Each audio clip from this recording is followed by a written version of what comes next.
నమస్తే, welcome to Bharati TV. నేను బాపయ్య. నీ ఏడుపే రాజధానికి ఎదుగుదల, అమరావతికి నిధుల వరద అని చెప్పేసి ఈ వీడియోకి నేను ఒక టైటిల్ పెట్టాను. అంటే ఆంధ్రప్రదేశ్ ముఖ్యమంత్రి, తెలుగుదేశం పార్టీ అధినేత నారా చంద్రబాబు నాయుడు, వైఎస్ఆర్ కాంగ్రెస్ పార్టీ అధినేత, మాజీ ముఖ్యమంత్రి వైఎస్ జగన్మోహన్ రెడ్డిని ఉద్దేశించి నీ ఏడుపే అమరావతికి ఎదుగుదల అని చెప్పేసి అంటున్నట్టు, అలాగే అమరావతికి నిధుల వరద అని చెప్పేసి చెప్తున్నట్టుగా నేను తమ్నైల్లో కూడా పెట్టాను. కానీ నిజానికి చంద్రబాబు అలా అంటారంటే చంద్రబాబు అనకపోవచ్చు. కానీ తెలుగుదేశం పార్టీ కార్యకర్తలు, జనసేన పార్టీ కార్యకర్తలు, భారతీయ జనతా పార్టీ కార్యకర్తలు, ఆంధ్రప్రదేశ్ ప్రజలు అంతా కూడా ఇప్పుడు మాట్లాడుతున్న మాట ఏంటంటే, జగన్మోహన్ రెడ్డి ఎంత ఏడుస్తున్నాడో అంతలా అమరావతి ఎదుగుతోంది అని చెప్పేసి. ఎందుకని అంటే అమరావతి మీద జగన్మోహన్ రెడ్డి అంతలా ద్వేషం పెంచుకున్నారు. అందుకే ప్రజలంతా కూడా ఇప్పుడు అలా మాట్లాడుతున్నారు. అయితే ఈ టైటిల్ పెట్టేటప్పుడు నాకు ఒక మాట గుర్తొచ్చింది.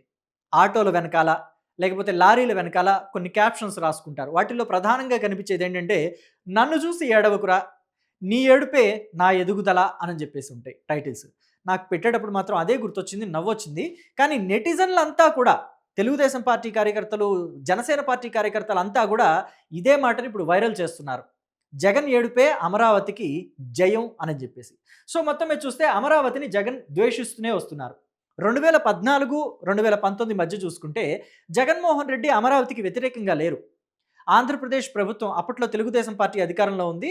భారతీయ జనతా పార్టీ తోటి కలిసి అమరావతిని రాజధానిగా ఎంపిక చేసినప్పుడు మాకు కూడా అభ్యంతరం లేదు, అమరావతికి మేము అనుకూలమే, వాటర్ అంతా కూడా అందుబాటులో ఉంటుంది, కృష్ణానది పక్కనే ఉంటుంది కాబట్టి.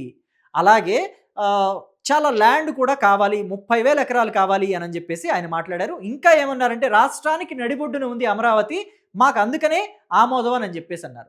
అయితే 30,000 ఎకరాలు కావాలని చెప్పేసి జగన్మోహన్ రెడ్డి చెప్తే రాజధానికి 50,000 ఎకరాలకు సుమారుగా 33,000 ఎకరాలు తీసుకున్నారు అప్పట్లో.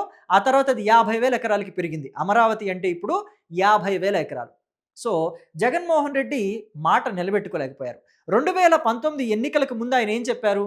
రాజధాని అమరావతే ఉంటుంది, ఇంకా ఎక్కడికి మారదు, దేన్ని రాజధానిగా మార్చము అని చెప్పేసి అన్నారు. అలాగే నేను ఇక్కడే ఇల్లు కట్టుకుంటున్నాను, ఇక్కడే ఉంటాను, రాజధాని కూడా ఇక్కడే ఉంటుంది అని చెప్పారు. పైగా తెలుగుదేశం పార్టీ రాజధానిని అంతగా డెవలప్ చేయలేదు, చంద్రబాబు డెవలప్ చేయలేదు, మన ప్రభుత్వం వస్తుంది, ప్రజాప్రభుత్వం వస్తుంది, అమరావతిని అద్భుతంగా డెవలప్ చేస్తాము, వాషింగ్టన్ డీసీ లాగా డెవలప్ చేస్తామని చెప్పేసి జగన్మోహన్ రెడ్డి కొన్ని సభలు, సమావేశాల్లో చెప్పారు.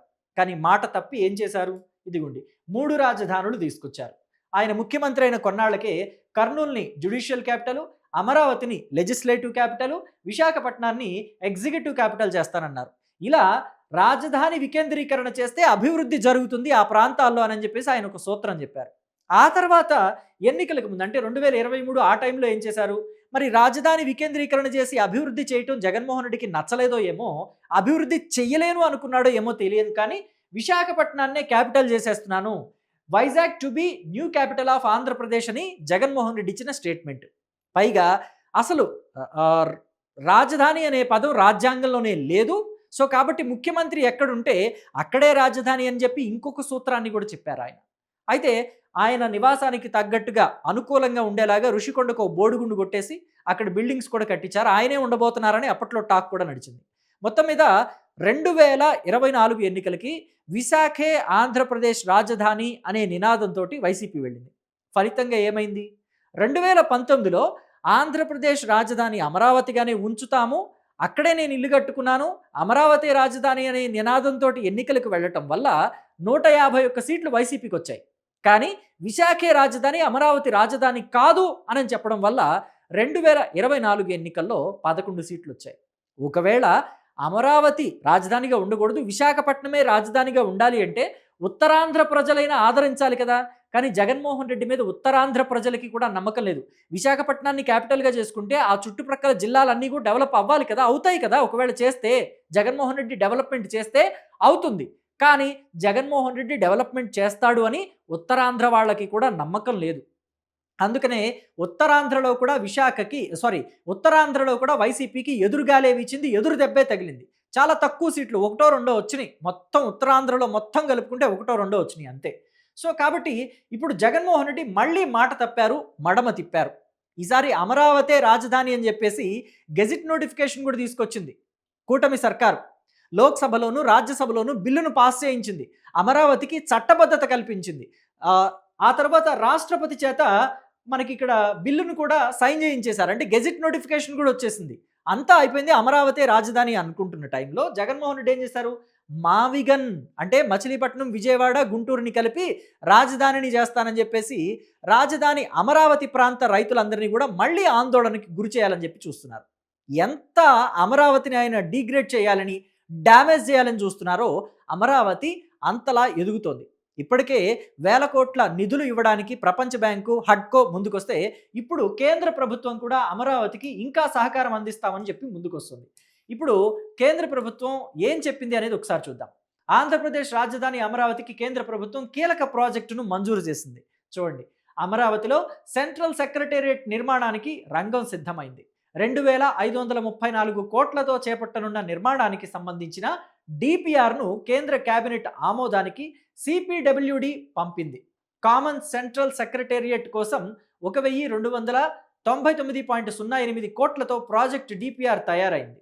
కేంద్ర ఉద్యోగుల నివాస సముదాయాలకు 1234.91 కోట్లతో ప్రాజెక్టును ప్రభుత్వం రూపకల్పన చేసింది. కామన్ సెంట్రల్ సెక్రటేరియట్లో కేంద్ర ప్రభుత్వ కార్యాలయాలు కొలువుదీరనున్నాయి. అమరావతి కేంద్రంగా పనిచేసే కేంద్ర ప్రభుత్వ ఉద్యోగుల కోసం బహుళ అంతస్తుల భవనాల నిర్మించాలని నిర్ణయించింది. కేంద్ర గృహ నిర్మాణ శాఖ ప్రతిపాదనకు కేంద్ర మంత్రి నిర్మలా సీతారామన్ ఇప్పటికే ఆమోదం కూడా తెలిపారు. సో చూడండి, అన్ని విధాల అమరావతికి అనుకూలంగా ఉంది. మామూలుగా అయితే అమరావతి ప్రాంతంలో కట్టే ప్రతి బిల్డింగు కూడా మన రాష్ట్ర ప్రభుత్వమే అయితే అది ప్రపంచ బ్యాంక్ ఇచ్చే నిధులతోనో లేకపోతే హడ్కో ఇచ్చే నిధులతోనో కట్టాల్సి ఉంటుంది. కానీ ఈ సెంట్రల్ గవర్నమెంట్కి సంబంధించిన కీలకమైన ప్రాజెక్ట్ ఏదైతే ఉందో సెంట్రల్ సెక్రటేరియట్ నిర్మాణానికి సంబంధించి కేంద్రమే నిధులు కూడా మంజూరు చేస్తుంది 2534 కోట్లతోటి. సో మరి ఇది ఏ స్థాయి అభివృద్ధి, ఏ స్థాయి సహకారం? జగన్మోహన్ రెడ్డి ఎంత ఏడ్చినా అభివృద్ధి ఆగదు. కేంద్రం నుంచి, వరల్డ్ బ్యాంక్ నుంచి, హడ్కో నుంచి వచ్చే సహకారం కూడా ఆగదు. ఆయన ఏడ్చిన కొద్దీ అమరావతి ఎదుగుతూనే ఉంటుంది అని చెప్పడానికి ఇది ఒక బెస్ట్ ఎగ్జాంపుల్ అని అంటున్నారు నెటిజన్లు. సో మొత్తం మీద చూస్తే ఇంకా అసలు ఈ సెంట్రల్ సెక్రటేరియట్ వల్ల ఉపయోగం ఏంటి అనేది కూడా ఒకసారి మనం చూసే ప్రయత్నం చేద్దాం.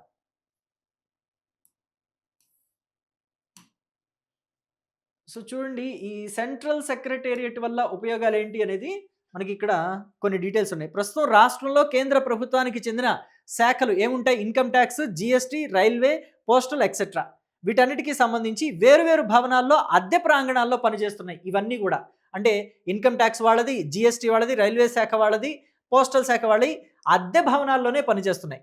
కాబట్టి వాటన్నిటికీ ఒకే క్యాంపస్లో సమీకరించడం కోసం ఈ కామన్ సెంట్రల్ సెక్రటేరియట్ నిర్మిస్తున్నారు.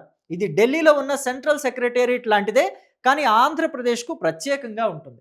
సో కేంద్రం ఎందుకు నిర్మిస్తోంది అని అంటే కేంద్ర ప్రభుత్వం ఈ ప్రాజెక్టు చేపట్టడానికి కొన్ని ముఖ్యమైన కారణాలు ఉన్నాయి. పరిపాలనా సౌలభ్యం అన్ని శాఖలు ఒకే చోట ఉంటే బాగుంటుంది కాబట్టి సమన్వయం చేసుకోవచ్చు, పని వేగంగా అయిపోతుంది. అన్ని శాఖలు ఒకే చోట ఉన్నాయనుకోండి, ఒక బిల్డింగ్ కోసం అంటే ఒక బిల్డింగ్లో పనిచేసే ఒక శాఖ కోసం ఇంకొక బిల్డింగ్లో పనిచేసే ఇంకొక శాఖ వాళ్ళు సమన్వయం చేసుకోవాలంటే చాలా కష్టం కదా. ట్రాఫిక్ ఉంటుంది. ఇప్పుడు హైదరాబాద్లోనే చూసుకోండి, మనకి సెక్రటేరియట్ ఒక చోటు ఉంటే హైకోర్టు ఒక చోటు ఉంటుంది, అలాగే శాసనసభ ఒక చోటు ఉంటుంది. ఇలాగా బిల్డింగ్స్ అన్నీ ఒక చోట ఉంటాయి. సో వెళ్ళాలంటే టైం టేకింగ్ ప్రాసెస్ కదా ఇది. ఎమ్మెల్యే క్వార్టర్స్ ఒక చోట ఉంటాయి, మంత్రుల బిల్డింగ్స్ ఒక చోట ఉంటాయి, జడ్జీల హౌస్లు ఇంకొక చోట ఉంటాయి. సో అలాగా వేరు చోట్ల ఉంటాయి కాబట్టి ఇది చాలా కష్టం అవుతుంది. కానీ అన్నీ ఒకే చోటు ఉంటే చాలా బాగుంటుంది, ఖర్చు కూడా తగ్గిపోతుంది. ఇప్పటి వరకు చాలా ఆఫీసులు అద్దె భవనాల్లో ఉన్నాయి. దీర్ఘకాలంలో అద్దె ఖర్చు తగ్గుతుంది. ఒకసారి బిల్డింగ్ నిర్మించుకున్నాం అనుకోండి, చాలా ఏళ్ల పాటు ఉంటుంది కదా. సో మనం ఇల్లు ఎందుకు కట్టుకుంటాం? అద్దె ఇళ్లలో ఉండకుండా ఒక్కసారి ఇల్లు కట్టేసుకుంటే ఖర్చు పెట్టి సో నెల అద్దెలు కట్టే అవసరం తగ్గుతుంది, ఆ ఖర్చు కూడా మిగిలిపోతుంది. కాబట్టి కొన్నాళ్ల పాటు ఇల్లు కట్టిన ఖర్చు కోసం మనం కష్టపడి అప్పు తీర్చేస్తే అది కూడా తీరిపోతుంది, మనకే ఆ ఇల్లు శాశ్వతంగా ఉండిపోతుంది. ఈ భవనాలు కూడా అంతే, ప్రభుత్వ భవనాలు దీర్ఘకాలంలో అద్దెల ఖర్చు ఉండదు అసలు. ఇక ఆంధ్రప్రదేశ్లో విభజన తర్వాత కొత్త రాజధాని అభివృద్ధిలో భాగంగానే ఇది కూడా చేశారు. అమరావతిలో కేంద్ర సంస్థలు స్థిరపడటం వల్ల అభివృద్ధి కూడా ఇంకా వేగంగా వెళుతుంది.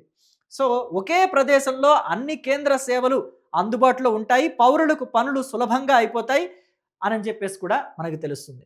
సో మొత్తం మీద చూస్తే అమరావతిలో ఈ సెంట్రల్ సెక్రటేరియట్ రావటం వల్ల ఎన్ని ఉపయోగాలున్నాయి, ఏంటి? అలాగే ఆ సెంట్రల్ సెక్రటేరియట్ కోసం ఎన్ని కోట్ల నిధులు మంజూరు కాబోతున్నాయనే విషయాలు కూడా మనం చూసాం కదా! సో ఈ ఏడుపే అంటే జగన్మోహన్ రెడ్డి ఏడుపే అమరావతి ఎదుగుదలకి కారణం అవుతుందని మీరు కూడా అనుకుంటున్నారా? తెలుగుదేశం పార్టీ కార్యకర్తలు, జనసేన పార్టీ కార్యకర్తలు, భారతీయ జనతా పార్టీ కార్యకర్తలు, అలాగే నెటిజన్లు కూడా చెప్తున్న మాట కరెక్టే అని మీరు కూడా అనుకుంటున్నట్టయితే మీ అభిప్రాయాన్ని నాకు కామెంట్ బాక్స్‌లో తెలియచేయండి. Thank you.